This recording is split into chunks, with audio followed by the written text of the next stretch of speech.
Imagine walking into a room that's so cluttered you can't even see the floor.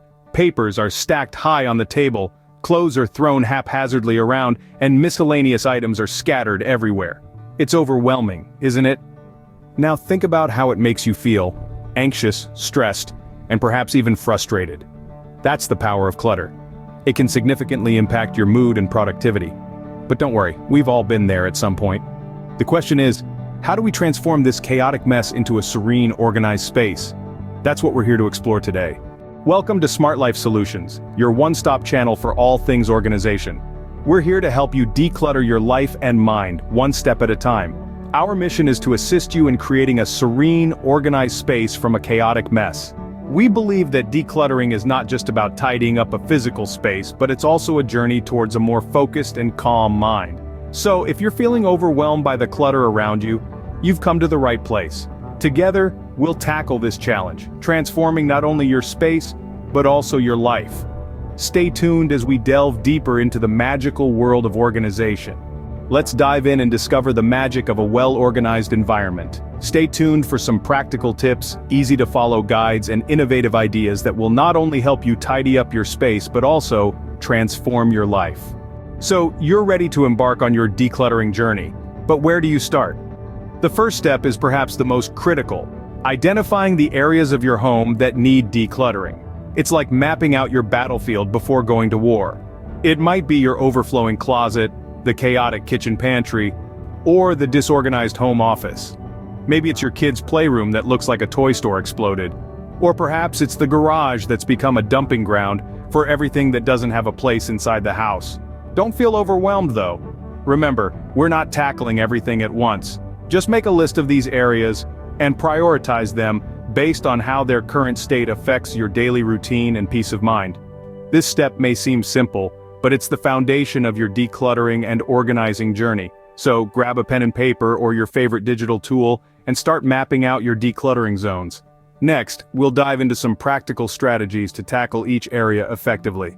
Now that you've identified your clutter hotspots, it's time to roll up your sleeves and get down to business. But hold on, before you dive in headfirst, let's talk about an essential strategy that can make your decluttering journey significantly more manageable: categorization. This is the process of sorting items into different categories or groups. Think of it as creating mini-teams within your clutter.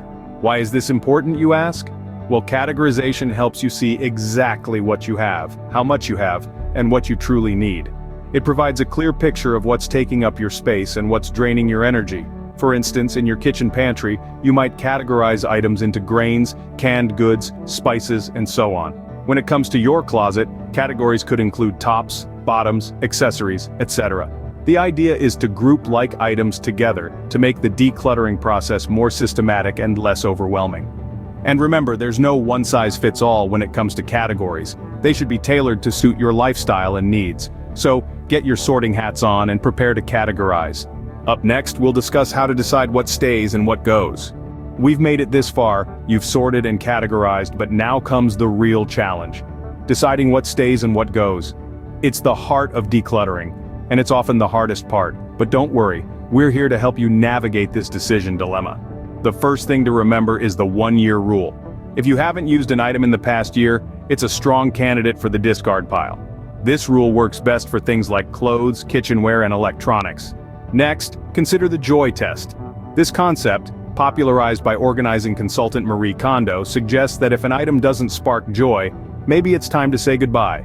This test is particularly useful for personal items like books, artworks, or memorabilia. Finally, consider the duplication principle. If you have more than one of the same thing, do you really need them all? Keep the one in best condition and let the others go. Remember, decluttering is not about getting rid of everything. It's about making space for what truly matters. It's about creating a home that reflects who you are and who you want to be.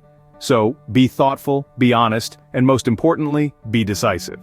In the next segment, we'll talk about what to do with the items you decide to let go. Voiceover.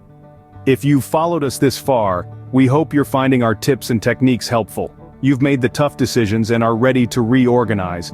But before we move on, we have a small request. If you're enjoying this video and finding it useful, please hit the subscribe button and give us a thumbs up. Leave us a comment and share your decluttering experiences, your challenges, and your triumphs. This not only helps us create more useful content for you, but it also makes a big difference in how YouTube's algorithm shares our videos. Your support means a lot to us, and it's what keeps us going. So, let's keep the momentum, let's keep decluttering, and let's continue to create spaces that reflect who we truly are. Thank you for your support, and now let's get back to our decluttering journey. Now that you've made the tough decisions and sorted out what you want to keep, it's time to breathe new life into your space with effective organization. Welcome to the Reorganization Resolution. The first step is to group similar items together. This not only makes things easier to find, but also prevents the accumulation of duplicates. For example, all your books should be in one place, your kitchen utensils in another. Next, consider the frequency of use. Items that you use daily should be easily accessible, while those used less frequently can be stored away. This accessibility principle is essential for maintaining an organized space. Then, think about the size principle. Larger items should be stored on the lower shelves or drawers, while smaller items can go up top. This ensures stability and avoids clutter. Finally, label everything. Whether you use a digital label maker or simple sticky notes, labeling helps maintain organization and saves time searching for items. Remember, the goal here is to create a system that works for you and is easy to maintain. This way, you won't fall back into clutter, and your space will continue to reflect your personality and lifestyle. Up next, we'll tackle what to do with the items you've decided to part ways with. Don't go anywhere. Now that you've successfully reorganized your space, let's take a moment to recap what we've done so far. We've identified what needed organizing, categorized items based on their importance, made the tough decision to part with some things, and finally, reorganized our space using the principles of grouping, accessibility, size, and labeling. It's not just about a clean space, but also about the transformation you've undergone during this process. This journey may have been challenging, but it's worth celebrating. The decluttering and organizing process can have profound effects on our mental health. A well-organized space can decrease anxiety, improve sleep, and increase productivity. It gives us a sense of control and accomplishment. Plus, letting go of items that no longer serve us can be incredibly liberating, allowing for personal growth and the ability to focus on what truly matters. As we move on to the next step, dealing with the items we've decided to part with, remember the sense of peace and satisfaction that comes from a decluttered and well-organized space. Stay tuned. Welcome to the Farewell to Clutter. Now that we've decluttered and reorganized, it's time to say goodbye to the items we've decided to part with. You have a few options to consider: donate items that are still usable and can benefit others, sell items that hold some monetary value, recycle items that can be repurposed and reused, or trash items that are beyond use or repair. Remember, each item you remove is a step towards a clutter-free life.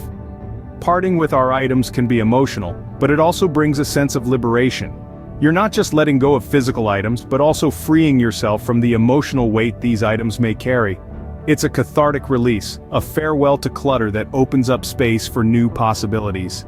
And finally, keep in mind that maintaining a clutter-free space is an ongoing commitment. It's a lifestyle, not just a one-time event. It requires regular check-ins with your space and your stuff, a constant reevaluation of what's necessary and what's not. So keep up the good work and enjoy your clutter-free life. Remember, an organized space is a clear mind. Stay tuned for more tips on maintaining your newly organized space. Until then, farewell to clutter and hello to freedom. We hope you've enjoyed this journey towards a clutter-free life. We've identified, categorized, made decisions, reorganized, and finally said farewell to clutter. Remember, decluttering is not a one-time event, it's a journey, a lifestyle. It requires constant reevaluation and commitment. It's about creating a space that brings you peace and happiness, a space that reflects who you are and who you want to be. So, keep up the good work and continue this journey towards a clutter-free life. Don't forget to subscribe to the SmartLife Solutions channel for more practical tips and guides. Stay organized, stay happy. Until next time, enjoy your clutter-free space and the freedom it brings.